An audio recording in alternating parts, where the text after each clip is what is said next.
I've been a minimalist for about 4 years now, and at first I thought it was about stuff, having less stuff, getting rid of the ridiculous amounts of stuff that I had. I'd just gone through a really horrible breakup which resulted in me spending all of my money, all of my savings to flee to the other side of the world just to get a little bit of a break. I returned home to the apartment that I once shared, alone, broke, and having had a taste of what freedom actually was. Now it was just me and my things. So many things. So many things.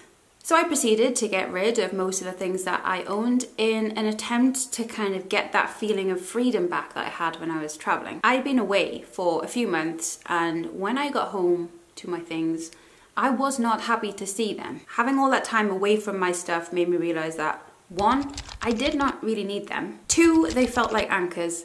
And 3, I might have been happy buying them, but sharing my home with them now was a completely different story. Decluttering allowed me to investigate exactly why I own so much in the first place. And that's kind of what I want to share with you today, because it doesn't matter what your goal is. It could just be improving your relationships, or you could be wanting to start a business, or it could just be to calm the chaos of your head. But whatever it is, these things will help. I promise. I'm going to go as far as saying that I promise, because that's how much I believe it. Whatever goal it is that you're going after, there is a required mindset or a preferable, helpful mindset. And these points, the things that I learned during decluttering, are going to assist you. Firstly, for most of the things that we buy, they come packaged with a story, and it could be something that is sold to us, like a story sold to us, or it could be something that we make up ourselves. For example, we might feel like we need a perfume to make us more confident, or a new computer to make us more productive, or a fancy phone that will encourage us to keep in touch with our loved ones. For every human need,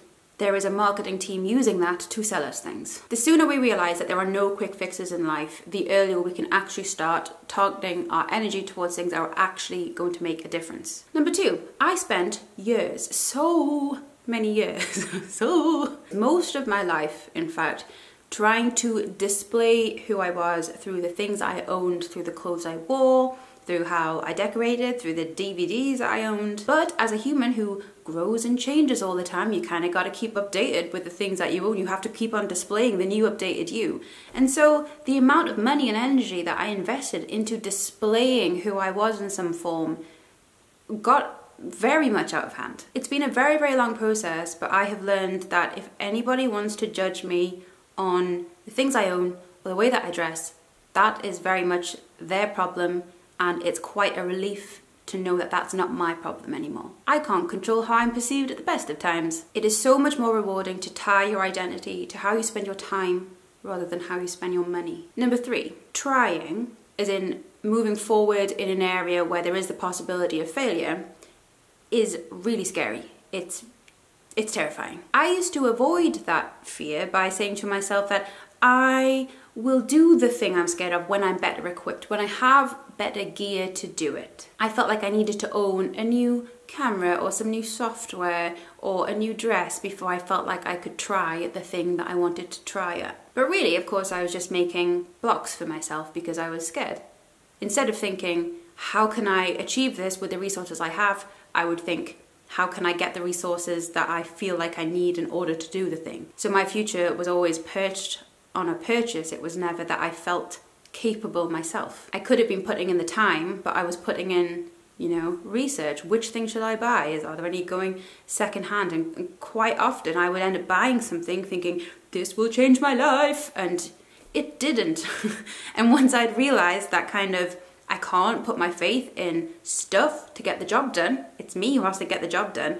That's when I kind of, I guess, surrendered and thought, oh, okay, so that didn't work. I'm going to have to actually get off my arse and do something. Number 4, I learned the value of simplicity when it comes to any form of problem solving. It's a bit like Occam's razor, or there's a really nice Dr. Seuss quote, which is, sometimes the questions are complicated, but the answers are simple. Something like that. Just being able to appreciate simplicity makes the world and achieving your goals feel a lot more manageable and a lot less chaotic. Number 5, speaking of chaos, my mind used to be a chaotic mess. When I think back to what it was like living in my head at that time, I liken it to being in a swarm of ghosts all shouting things at you. Like, it was It was loud, there was no clarity, it was quite a scary place to be. But I was always there, I was always in my head. And it's a bit of a cliche, but once I sorted my space, I sorted my mind. It was like magic, like genuine magic. I'm able to think calmly, I'm able to prioritize my thoughts, I'm able to think and therefore act rationally. My head is a lovely place to live in now, and it used to be a battle zone. It used to be horrible. But once you can think rationally, you can live with more intention and focus on the things that really matter. Number 6, as I said at the beginning, when I first started decluttering, I thought it was just about stuff, but the knock-on effect was huge. Like, I could not have predicted exactly how big it was. I think it's easy to think of your life in compartments, but once you are able to practice a skill, like a personal skill in one area, that's going to leak out into other areas. So, for example, if you were practicing discipline through learning a language, then that discipline is going to carry into other areas. And that's one thing that minimalism really taught me, which is that the little changes really matter. I thought I was just getting rid of some stuff, but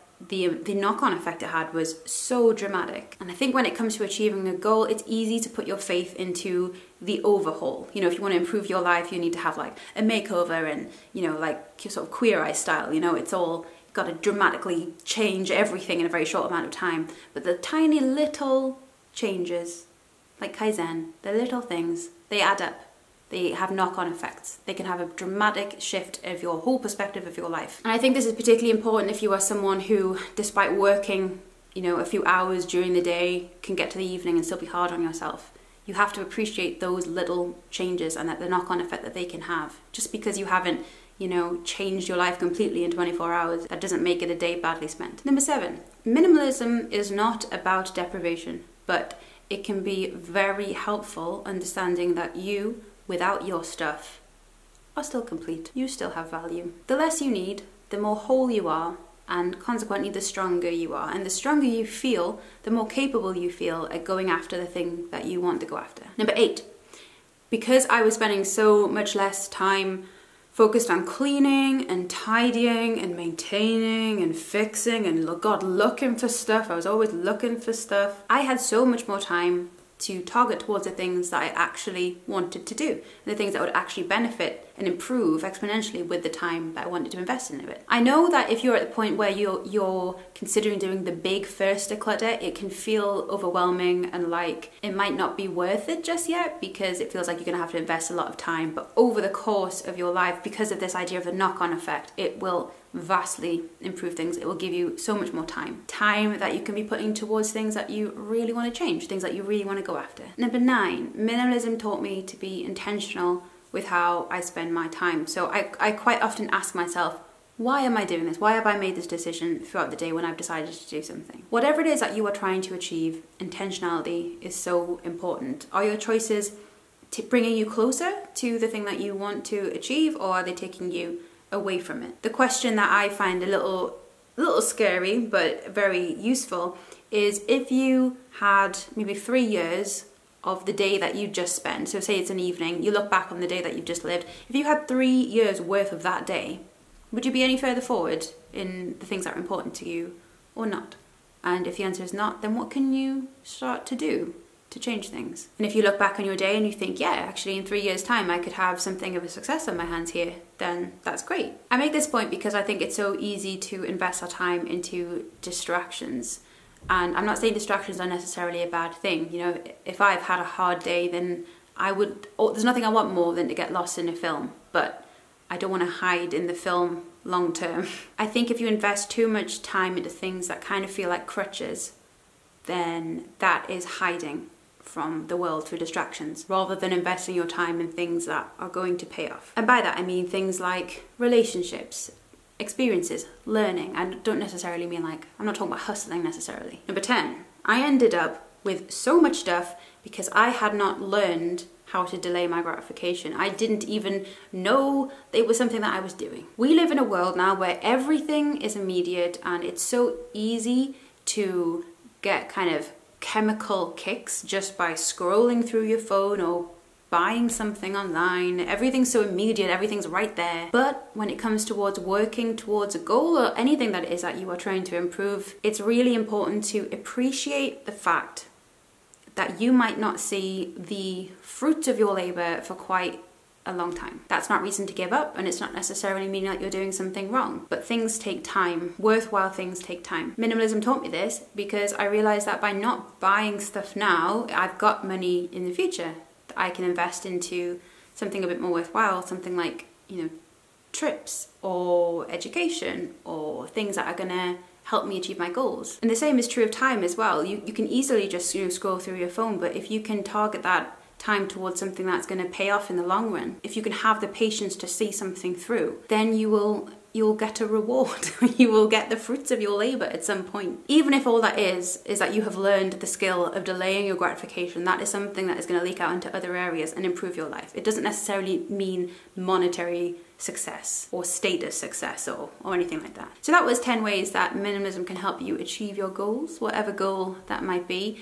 But I think the thing to focus on here is that is so much more than just about stuff. It's lessons learned through our relationships with stuff, and it is genuinely like magic. Like, I think the benefits of it can be learned through other ways, definitely. I'm not saying that the only way that you're going to learn these lessons is through minimalism, and I think there's, you know, there's a reason why some of the concepts that are core to minimalism are also core to a lot of philosophies and faiths. I think there are concepts that are universally beneficial. I shall see you in my next video. Please don't forget to like and subscribe, and I will see you in the next one. I hope you're all doing well. Goodbye. Roll up, let me embed a story you'll never forget. A drip, drip, you're drowning in debt now. You can't buy your way out. And